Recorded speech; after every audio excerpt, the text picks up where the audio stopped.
पूर्व जन्म के पुनकर्मी प्राणी हो, उनको मनुष्य जीवन मिला है, तो वो आज भी भक्ति की कसक आप में विद्यमान है, आप भटक रहे हो। और कुछ ऐसे व्यक्ति हैं, एक ही घर में एक तो इस ज्ञान को सुनते ही भाग लेता है और दूसरे को समझाने की चेष्टा करते हैं तो भी वो नहीं मानते हैं, विरोध करते हैं। तने देवी देवता छोड़ दिए, तने बैठा बैठा दिया है, देवता रुष्ट हो जाएंगे, ये हो जाएगा, नुकसान हो जाएगा,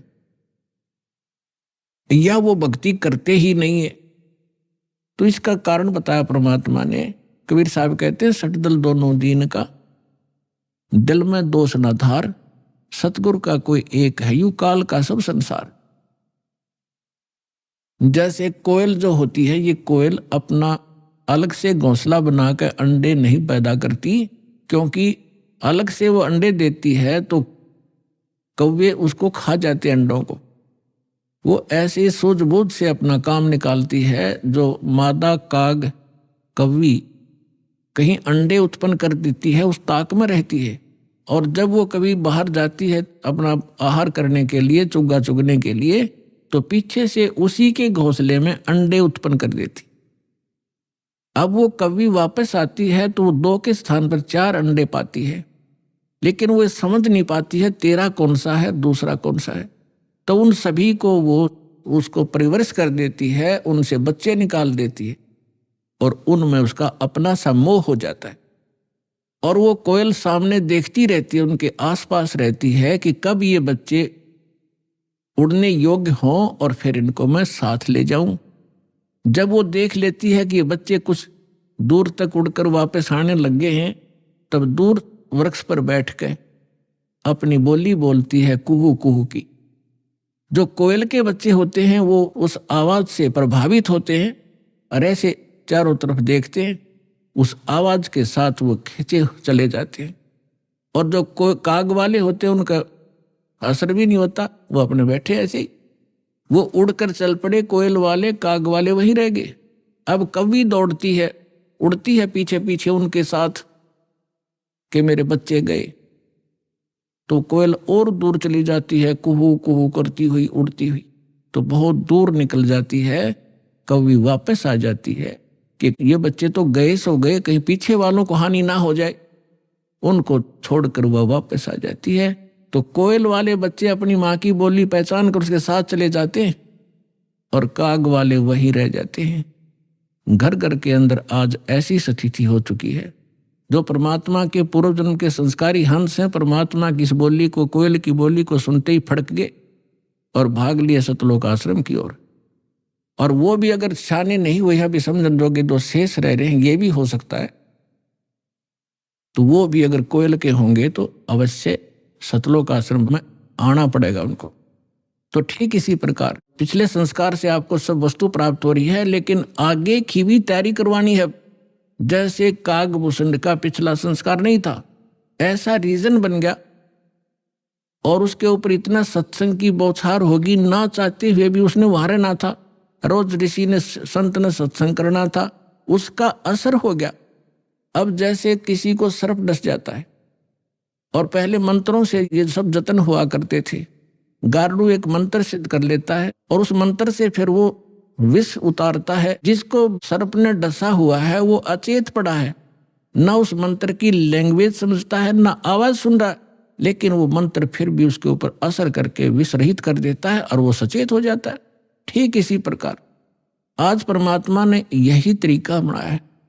ऐसे साधन बना दिए, चिप बनवा दी, ये DVD बनवा दी, सुबह दोपहर शाम की आरती कंपलसरी करनी पड़ेगी। अब घर के अंदर जो सदस्य नहीं भी नाम लेना चाहते और ना सुनना चाहते, वो घर से बाहर कहाँ जाएंगे।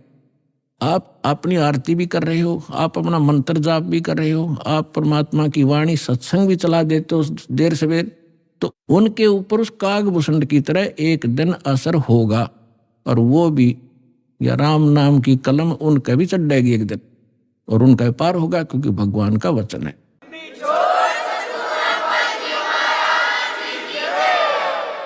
तो ये तरीका अपनाया परमात्मा ने। परमेश्वर ने बताया कि हमारी काल के साथ वार्ता हुई थी, इसने मुझे चापलूसी करके वचनबद्ध कर लिया था, जब परमात्मा ने कहा था कि मैं नीचे के लोकों में जाके तेरी वास्तविकता बताऊंगा सभी प्राणियों को कि तू भगवान नहीं है, तू काल है, इनको खाता है, इसलिए तो इनको जन्मता और मारता है, पैदा करवाता और मारता है। असली भगवान कोई और है, वहां जाने का तरीका मैं बताऊंगा, ऐसा गुप्त मंत्र मैं लेकर आया हूं। तब काल ने पैर पकड़ दिए, बहुत ज्यादा जो है प्रार्थना की, परमात्मा ने स्वीकार की। इसने कहा कि भगवान 3 युगों में जीव ना ले जाना, कम ले जाना थोड़े थोड़े, और चौथे युग में कलयुग में कितने ही जीव ले जाना, इतनी दया मेरे पर कर दो। परमात्मा को भी पता था कि सतयुग त्रेता द्वापर में ये जीव गणे दुखी नहीं होते, और इनकी पूर्व जन्म की बैटरी चार्ज होती है, उसी से ये सुखी होते हैं।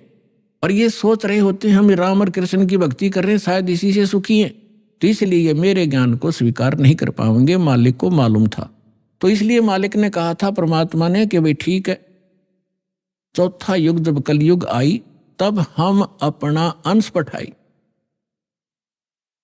और काल फंद छूटे नरलोई, सकल सृष्टि परवानिक हुई। परमात्मा ने कहा था जब कलयुग के अंदर मैं अपना दास भेजूंगा और फिर ये काल के सब बंधन छूटेंगे और सारा विश्व मानव शरीरधारी प्राणी और साथ में जो पशु पक्षी हैं वो भी मनुष्य शरीर धारण करेंगे और वो सभी नाम लेंगे। सकल सृष्टि परवानिक हुई, परवानिक माने विकसित होंगे। और कहते हैं कलयुग बीतते 5500 पाचा, तब ये वचन मेरा होगा सच्चा। और कलयुग बीत जावे जब एता, सकल यानी सभी प्राणी परम पुरुष पद चेता। 600 वर्ष पहले मालिक की वाणी में लिखा हुआ है, कबीर वाणी में, सच्चिदानंद घन ब्रह्म की वाणी में, यानी सूक्ष्म वेद में, उस तत्व ज्ञान में परमात्मा ने बोला था, धर्मदास जी लिखा था। उसमें कहा है कि जब चौथा युग जब कलयुग आई तब हम अपना अंश पठाई और काल फंद छूटे नरलोई, नर नारी सभी का काल का फंद छूटेगा जो इसने जकड़ रखा है, मूर्ख बना रखा है, बस इतना ही सीमित कर दिया, ये तेरा बेटा है या तेरी बेटी है, ये तेरी कार या तेरी कोठी है, 1 मिनट में मृत्यु हो जा, छोड़ बेटा, अब ये सब मेरी है, तू गधा बन। तो यह भूल या हमारे साथ इसने धोखा कर रखा था, इस ज्ञान से अब हमें खूब समझ में आएगा और हमारे बच्चे भी सुरक्षित रहेंगे, हम भक्ति करेंगे। परमात्मा की शरण में आने से हमारे प्रारब्ध के जो पाप आने हैं, मृत्यु होने, अकाल मृत्यु या कोई अन्य अंग भंग होना है, वो नहीं होगा। अगर आप नियमित रहोगे, सच्चा विश्वास के साथ ही सद्भक्ति करोगे तो वो दुख टलेंगे, आपके बच्चे आखिर तक आपके साथ रहेंगे जब तक, और वो भी मुक्त होंगे और आप भी होंगे यदि सारे भक्ति पर लग जाओगे।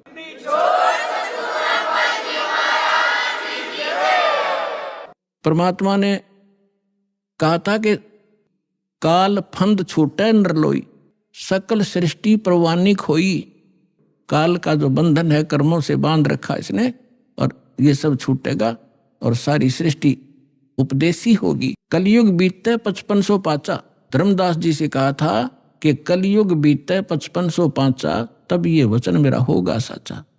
आज से 600 वर्ष पहले मालिक ने ये कहा था कि पूरा विश्व मेरी भक्ति करा करेगा कबीर की, और सभी उस सतलोक के परमेश्वर के उस परम पद के जानकार होंगे, सबको ज्ञान हो जाएगा उस परम पुरुष के उस पद का, जो गीता अध्याय नंबर 18 के श्लोक नंबर 62 में कहा कि अर्जुन तू सर्वभाव से उस परमेश्वर की शरण में जा, उसकी कृपा से तू परम शांति को और सनातन यानी शाश्वत स्थान को प्राप्त होगा।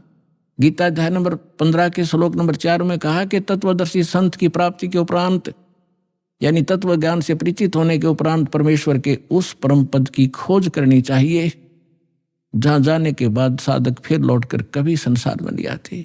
और जिस परमेश्वर ने सब ब्रह्मांडों की रचना की है, अपने विषय में गीता ज्ञानदाता कहता है 2 अध्याय के 12वें श्लोक में, 4 अध्याय के 5 और 9 श्लोक में, 10वें अध्याय के 2 श्लोक में कि अर्जुन तेरे और मेरे बहुत जन्म हो चुके हैं, आगे भी होंगे और पहले भी हम जन्मते रहे हैं।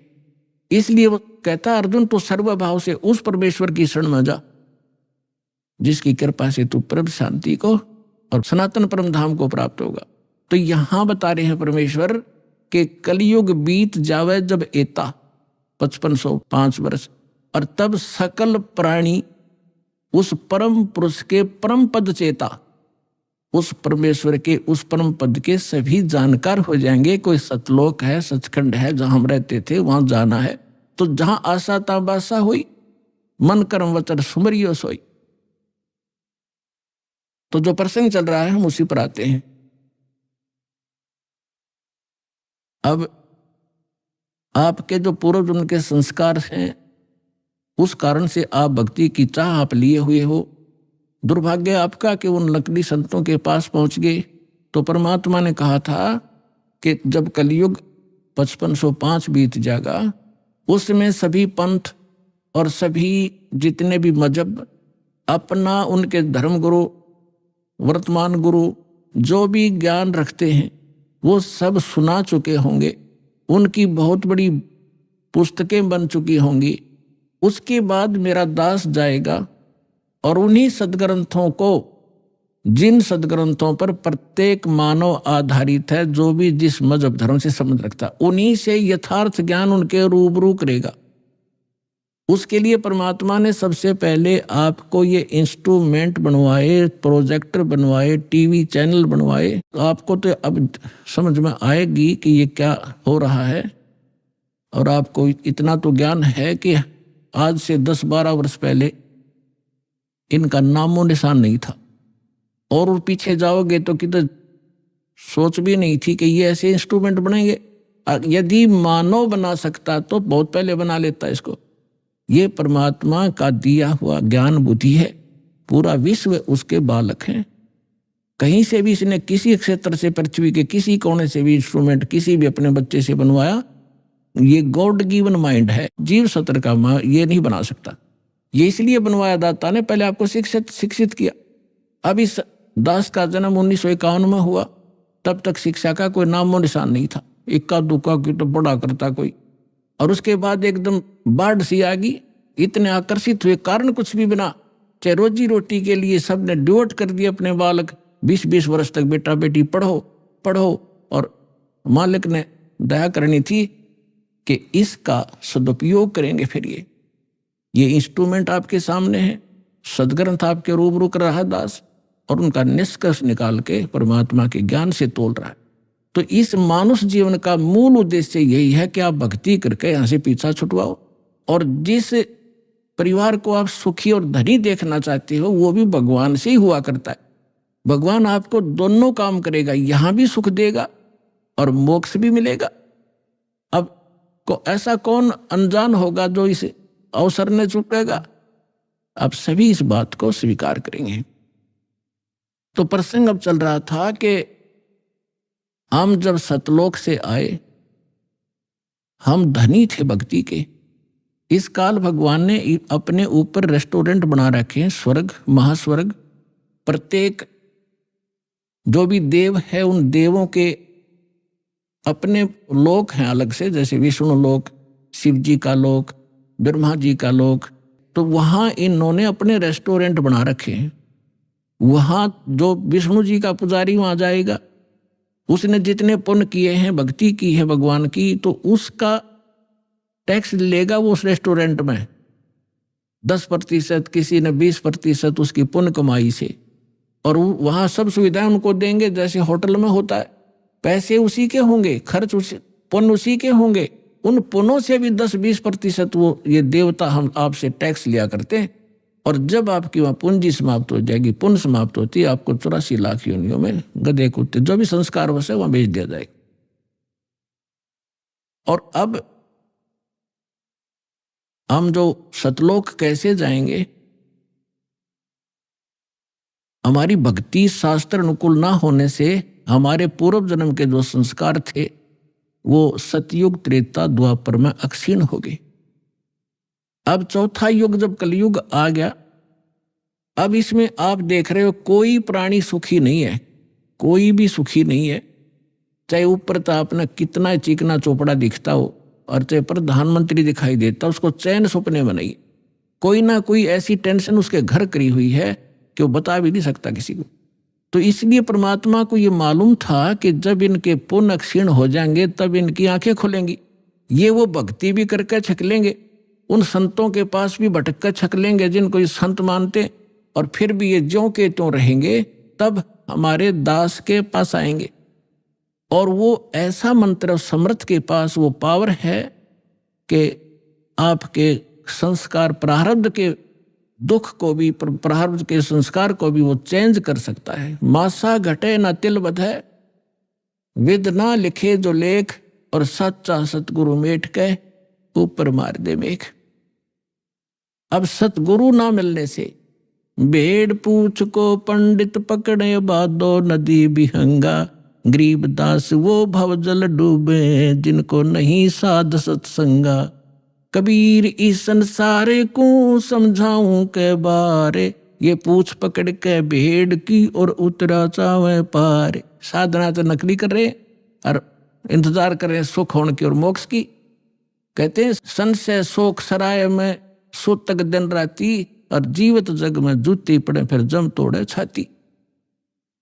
सत साधना ना करने से हमेशा आपके संशय और शोक, ये दुख सदा बने रहेंगे, और जीवित जग में जूती पड़े, यहाँ नरे कष्ट भोगोगे, और फिर जम तोड़े छाती, यम के दूत आगे फिर बहुत दुखी करेंगे जो सत साधना नहीं कर रहे। अभी आपने सुने संत रामपाल जी महाराज के मंगल प्रवचन। आइए अब सुनते हैं संत रामपाल जी महाराज से नाम दीक्षा लेकर सत भक्ति करके अद्भुत लाभ प्राप्त करने वाले अनुयायी के विचार। बताई। नमस्कार जी। नमस्कार जी। क्या नाम है जी आपका? मेरा कमला नाम है। कहाँ से आए हैं बहन जी आप? सोनीपत शास्त्री कॉलोनी। बहन जी, संत रामपाल जी महाराज से नाम दीक्षा आपने कब ली? संत रामपाल जी महाराज से दीक्षा मैंने 2003 में ली। संत रामपाल जी महाराज से नाम दीक्षा लेने से पहले आप क्या भक्ति साधनाएं करती थी? ये जो 3 लोक की भक्ति है सभी करती थी। व्रत, तीर्थ और पितृ पूजा और शिवजी पूजा, ये सब करती थी। जितनी भी 3 लोक में आती हैं बहुत भक्ति करी, बहुत, और दुख भी बहुत दिए इन्होंने, बहुत दुख दिए। तो फिर आप संत रामपाल जी महाराज की शरण में कैसे आई? संत रामपाल जी महाराज की शरण में ऐसे आई, एक मेरी लड़की और जटवाड़े में गप्पू भगत जी हैं, वे संत रामपाल जी महाराज से नाम उपदेश ले रहे थे।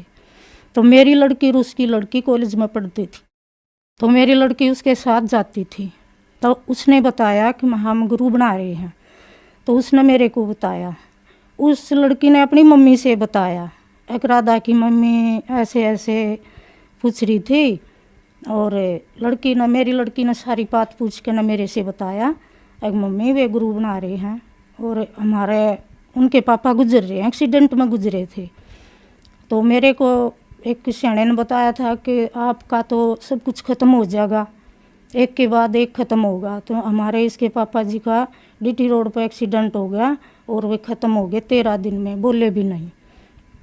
तो मैं तो घूम रही थी, कहीं परमात्मा मिल जाए, रो रही थी। अक भाई परमात्मा तो है ही नहीं, परमात्मा होते तो मेरी सुधि लेते, मेरी प्रार्थना सुनते। मैं रोती थी और मैं कहती थी, भगवान आप कहाँ हो, मैं तो बहुत दुखी हूँ, परमात्मा आओ मेरा दुख सुनो। तो परमात्मा ने मेरी सुनी। तो मेरी बेटी ने बताया, माँ वे गुरु बना रहे हैं, आपने जाना ज़रूरी है। तो मैं उसके पास गई, फिर उसने बहुत बात बताई गुरु जी की, वैसे बता रही थी। तो मेरे हृदय में ऐसा हो गया, एक एक बात सच्चाई लिखी जा रही है। और मैं चलती आना, मैं बोली जोत लग रही थी, मैं बोली मुकाबे मैं जोत के आगे दंडवत प्रणाम कर लूँ? बोली हाँ बे कर ले, ये तो सबके भगवान है। तो मैंने दंडवत प्रणाम करी। तो मैं बोली, मका हे भगवान, हे गुरु महाराज, मैं आपके योग्य हूँ तो मेरे को भी बुलाना। तो भगवान ने मेरी प्रार्थना सुनी और मैं सत्संग सुन के आई गई। संत रामपाल जी महाराज दर्शन देने लग रहे, तो मैं लाइन में लग गई। तो मैं गुरु जी के पास गई, संत रामपाल जी महाराज के पास गई। तो मैं देखते हैं ठाडू रोने लग गई। परमात्मा बोले वे क्यों रोई सिर पर आदर के? मैं कहा गुरु जी मैं तो बहुत दुखी हूँ। गुरु जी बोले बे अब आगे दुखी नहीं होगी, तू फार्म भरते नाम ले ले। मैंने अपना फार्म भरवा दिया, नाम ले लिया, नाम लेके घर आ गई। बहन जी, आपने बताया जैसे कि आप संत रामपाल जी महाराज के दर्शन करने गए और संत रामपाल जी महाराज ने आपसे कहा कि आज के बाद आप दुखी नहीं होगी, तो क्या संत रामपाल जी महाराज से नाम दीक्षा लेने के बाद आपके दुख दूर हुए? हुए, बहुत दुख दूर हुए। एक तो शुरू में तो हुआ कि मेरे कलेजे में मतलब तेजाब सी बनती थी लीवर में, बहुत डॉक्टरों के पास घूम ली और कोई आराम नहीं हुआ। दवाई खाती इतना आराम रहता, फिर ऐसे ही हो जाता। और वो है ना, नाम लेते एक साथ एकदम तो छूमंतर हो गया, दर्द नहीं रहा मेरा कोई भी, आराम तो रोटी खाती खूब, सब कुछ ठीक हो गया। और फिर 1 महीने के बाद 5 दिन के खुले पाठ हुए थे, तो यहाँ सत्संग सुनने आई। तब है ना गुरुजी घर घर सत्संग किया करते थे। परमात्मा आए और हमें पता लग गया। तो पहले दिन तो सत्संग सुन गई, दूसरे दिन बेटा बोला, बड़ा बेटा नाम नहीं ले रहा। वो बोला अब तू रोज सत्संगों में घूमिए, घर का काम मत करिए। मैं बोली भाई के काम अटक गया, मेरे को काम बता, तेरा काम करके जब जाऊंगी। वो बोला गेहूँ संवारने हैं, गेहूँ बोने हैं, उनमें जोगने थे। मैं बोली बेटा चाहिए दिवे के चांदने में संवारूँ, मैं तेरे गेहूँ संवारूँगी और मेरे को सत्संग से मने मत कर, मैं सत्संग सुन कर आऊँगी। और मैं सत्संग में आ गई। सत्संग में आ गई तो सत्संग सुना, 5 दिन का सत्संग सुन के बेटी बोली दोनों, अग माँ गेहूँ संवारने हैं भाई, फिर तेरी गला लड़ाई करेगा और तेरे से अकेली से नहीं संवरेंगे, हमारे 2 दिन की छुट्टी है, हम तेरे गेहूँ संवरवा दे। मैं ठीक है बेटी। पल्ली पे 7 दड़ी गेहूँ काट के गिर रखे थे ठेके में, तो मगा बेटी लागो तुम इतना मैं आ रही हूँ। तो वे देखने लगी तो जो उनमें गेहूँ मैं एक भी जो नहीं पाई, सब परमात्मा ने साफ कर दिए। मेरे मालिक संत रामपाल जी महाराज ने वे सारे जो चुग दिए। परमात्मा ऐसे दुख दूर करते हैं अपनी आत्मा के, जो परमात्मा की शरण में रहते हैं और अपने नियम निभा के भक्ति करते हैं। परमात्मा एक एक बात इसी सुना है, जो शाम को याद करके सो गए और परमात्मा से मन मन में प्रार्थना कर लिए, परमात्मा ये होना देना चाहिए, तो परमात्मा सुबह वो पूरा कर देते हैं। संत रामपाल जी महाराज पूरा कर देते हैं, कमी नहीं छोड़ते हमें। और दूसरा लाभ ये हुआ, मेरे बेटे का एक्सीडेंट हो गया, बहुत तगड़ा एक्सीडेंट हो गया। वो नाम दीक्षा ले रहे थे, फिर वो शादी में चले गए। उसने अपना नियम तोड़ दिया, दारू प्यादी बच्चों ने साथ में होके न वो दारू पी ली, आती आना एक्सीडेंट हो गया उसका। यहाँ से सारा मुंह पाट गया, ये जबड़ा आड़े का टूट कर अंदर घुस गया है, आड़े तंसली टूट गया, हाथ टूट गया और ये दिमाग पे चोट गहरी लगी। बेटा कोमा में चला गया। तो 3 दिन का एक्सीडेंट था। मैं संत रामपाल जी महाराज के पास पहुंची, तो मैंने प्रार्थना करी, मैं रोऊं। गुरुजी बोले बेबे क्यों रोवा है? मैं कहा गुरुजी बेटे ने तगड़ा एक्सीडेंट कर लिया। बोले बेटी गलती कर रहा है, गलती में चोट खा रहा है, अब कुएं में डाक मारेंगे तो मरेंगे। मैं कहा हाँ गुरुजी गलती तो है ही, गलती तो कर रहा है। तो गुरुजी बोले बेटी रो मत ना, तेरा बेटा दाऊं ठीक होगा, आवेगा, टाइम लगेगा। मेरे विश्वास हो गया भाई गुरु के वचन झूठे नहीं होते। संत रामपाल जी ने बोला अब तेरा बेटा दाऊं ठीक होगा आवेगा, और तो मेरे मन में विश्वास हो गया। हाँ संत रामपाल जी ने बोल दिया तो बेटा ठीक ही होगा आवेगा। सब रोते बोले पैसे लग गए इतने, बेटा ठीक नहीं हो। मेरा बेटा 1.25 महीना कोमा में रहा और मेरा ये विश्वास रहा कि परमात्मा ठीक करेंगे एक दिन, ऐसा तो हो ही नहीं सकता, मेरा बेटा ठीक हो जाएगा। डॉक्टर ने यही बताया था अगर भाई थारे अच्छे दिन होंगे तो बच जाएगा, नहीं तो हम तो कुछ नहीं कर सकते। हमने तो जो कुछ करना था वो कर लिया, ये हमारे बस का बात नहीं। सब घर परिवार के कहते नहीं इसका बेटा ठीक नहीं होगा, दिन जाएगा, और मैं कहती नहीं बेटा ठीक होके आएगा। मेरे गुरुजी ने संत रामपाल जी महाराज ने बोल रखा है अगर बेटा ठीक होकर आएगा तो आएगा। तो मेरा बेटा एक दिन ठीक हो गया, 1.25 महीने में कोमा में रहा, फिर बेटा ठीक होएगा। परमात्मा ने उसको हटके जन्म दिया। तो बेटा वहाँ से अस्पताल से आए पीछे, मैं एक दिन लेके गई गुरुजी के पास, संत रामपाल जी महाराज के पास। तो मैंने बताया गुरुजी ये है वो बेटा एक्सीडेंट में चोट खाई थी। गुरुजी बोले बेटी काल के मुंह में तो खोस के ले आया हूँ तेरे बेटे ने, इसका जीवन दान नहीं था तो परमात्मा ने मेरे बेटे को जीवन दान दिया। और परमात्मा तो ऐसे लाभ देते हैं। एक दिन भक्तनी का फोन आया, बोली बेतड़ का पणवासी है, सत्संग में जाएंगे, चलेगी? मैं बोली हाँ बे चलूँगी। तो मैंने शाम ने सोचा सुबह वक्त जाऊँगी, काम कुम करूँगी, मगर पैसे देखूँ बटुए में। मैंने देखा बटुए में 100 रुपये पाए, तो मैंने सोचा 100 रुपये तो थोड़े रहेंगे, और 200 रुपये होते तो मैं चली जाती, घर पर और पैसे नहीं थे। तो मैंने सोची पड़ोसना के जाएगी, नहीं कहेंगी सत्संग में जा है और पैसे मांग के जा है। मैंने किसी पर नहीं मांगे, मैं सो गई मनसा मार के। सुबह उठ के मैंने ताला खोला, तो ताला खोल के अरे दीवार में आड़ी थी, उस आड़ी में ताला धरने लग गई, तो उस आड़ी में 200 रुपये धरे पाए मैंने। तो परमात्मा ऐसे देते हैं अपने भगत को, दुखी नहीं होने देते। तो एक दिन मेरी जेठ की लड़कियाँ की शादी थी, तो उनने सफेदी करी थी, तो वो बोली आके शादी होगी, आपके घर में भी मेहमान बैठेंगे, तुम भी सफेदी कर लो। मैं बोली वे हम तो ना करते। बोली कुछ तो बच रही है गोली गड़ाई और कुछ और मंगा ले, सफेदी करवा ले। मैं बोली ना भैया हम नहीं करते। वह पीछे पड़ी रही, ने बोली ये करवा लेना है। मैं चल कोई बात नहीं। तो पैसे तो थे नहीं, ये तो माँ बेटी बतला रहे थे। बोली माँ मेरा एडमिशन भी भरना है, बिजली का बिल देना है, ऐसे है वैसे, हम मतलब बैठ के बतला रहे थे। तो बेटी बोली अग माँ 30,000 रुपये हों जब जाके काम चल हमारा। मैं कहा हाँ बेटी, मैं कहा खर्चा तो गणाए है। तो परमात्मा ने ऐसी दया करी, वो जो सफेदी करने लग गए तो कमरा खाली कर दिया, सामान बाहर बेड पर रख दिया।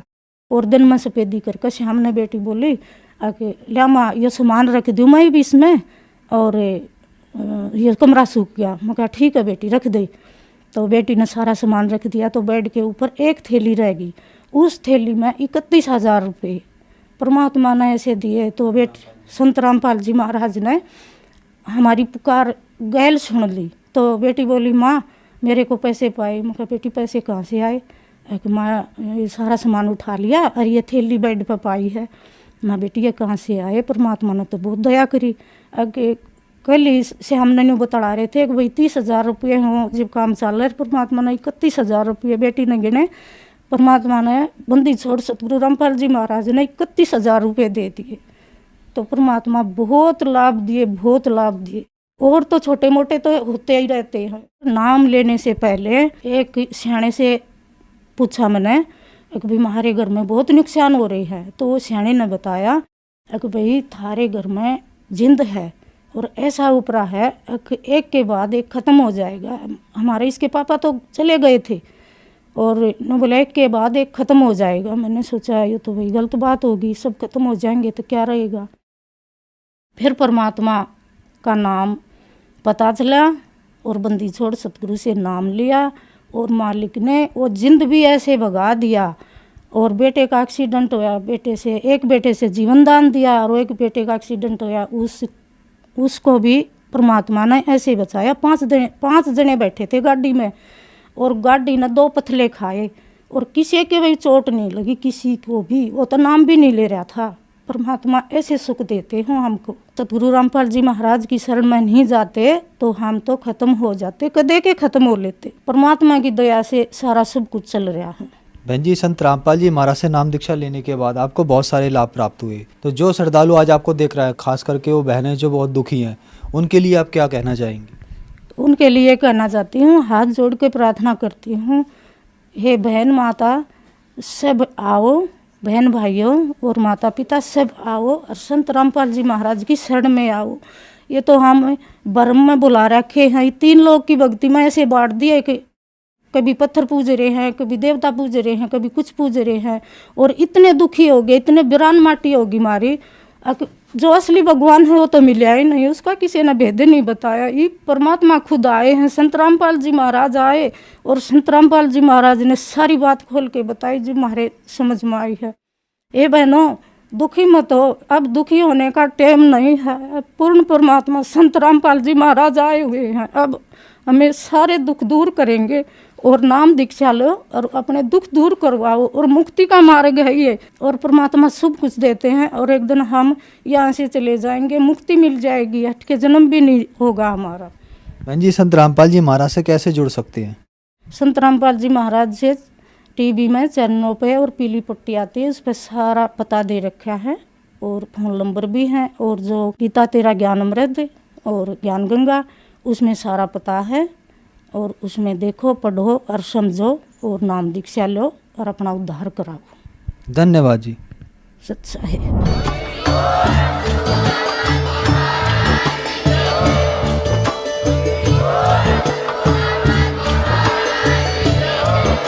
आप सुन रहे थे जगत गुरु तत्वदर्शी संत रामपाल जी महाराज जी के मंगल प्रवचन। अधिक जानकारी के लिए विजिट कीजिए हमारी वेबसाइट www.jagatgururampalji.org। संत रामपाल जी महाराज जी के शुभ आशीर्वाद से पूरे विश्व भर में 500 से भी ज्यादा नाम दीक्षा केंद्र हैं, जिन पर संत रामपाल जी महाराज जी द्वारा ऑनलाइन निशुल्क नाम दीक्षा दी जा रही है। अपने नजदीकी नाम दीक्षा केंद्र का पता करने के लिए संपर्क करें।